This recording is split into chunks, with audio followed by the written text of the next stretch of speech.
തിരുവനന്തപുരം പാലോട് വന്യമൃഗശല്യം രൂക്ഷമാകുന്നു. കാട്ടാനയും പുലിയും ഉൾപ്പെടെ ജനവാസ മേഖലയിലേക്ക് ഇറങ്ങി ഭീതി വിതയ്ക്കുകയാണ്. മങ്കയം അടിപ്പറമ്പ് പ്രദേശത്താണ് രൂക്ഷമായ വന്യമൃഗശല്യമുള്ളത്.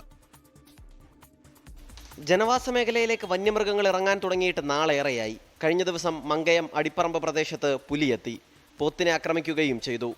ആശങ്ക നാട്ടുകാർ പലതവണ അധികാരികളെ അറിയിച്ചിട്ടുണ്ട്. കുറച്ച് ദിവസങ്ങൾ മുന്നായിട്ട് മങ്കയം അടിപ്പറമ്പ് പുലി ഇറങ്ങി പോത്തിനെ പിടിച്ചായിരുന്നു.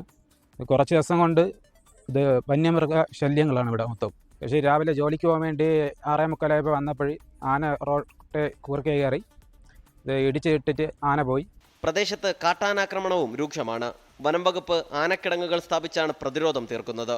ഇന്ന് രാവിലെ കാട്ടാനാക്രമണത്തിൽ പാലോട് ഇടിഞ്ഞാർ സ്വദേശി ജിതേന്ദ്രന് പരുക്കേറ്റു. കാട്ടാന ശല്യമുണ്ടെങ്കിലും മനുഷ്യരെ ആക്രമിക്കുന്നത് ഇതാദ്യം. ആന നിൽക്കുന്നത് കണ്ടില്ല. പക്ഷേ ആന എന്നെ കണ്ടിട്ട് എൻ്റെ നേരെ തിരിഞ്ഞ് വന്നപ്പോഴാണ് ഞാൻ ആനയെ കാണുന്നത്. പക്ഷേ വീട്ടിൽ നിന്ന് വണ്ടി നിർത്തിയെങ്കിലും വണ്ടിയുടെ കൂടെ ഞാൻ വീണുപോയി. അത് കഴിഞ്ഞിട്ട് ഞാൻ എണീറ്റ് ഓടി വഴിക്കാണ് എന്നെ തട്ടിയിട്ട് ചവിട്ടിയത്.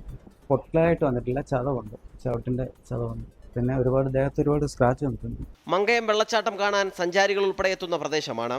ആദിവാസികൾ തിങ്ങിപ്പാർക്കുന്ന സ്ഥലത്തെ കൃഷി നശിപ്പിക്കുന്നതും പതിവായിരിക്കുകയാണ്. 24 തിരുവനന്തപുരം. ലോകത്തെവിടെയായാലും ഏത് സമയത്തും 24 വാർത്തകളും ഓഗ്മെന്റഡ് റിയാലിറ്റി പാക്കേജുകളും എക്സ്പ്ലെയിനറുകളും വിശദമായി കാണാൻ ഞങ്ങളുടെ യൂട്യൂബ് ചാനൽ നിങ്ങൾക്ക് സബ്സ്ക്രൈബ് ചെയ്യാം.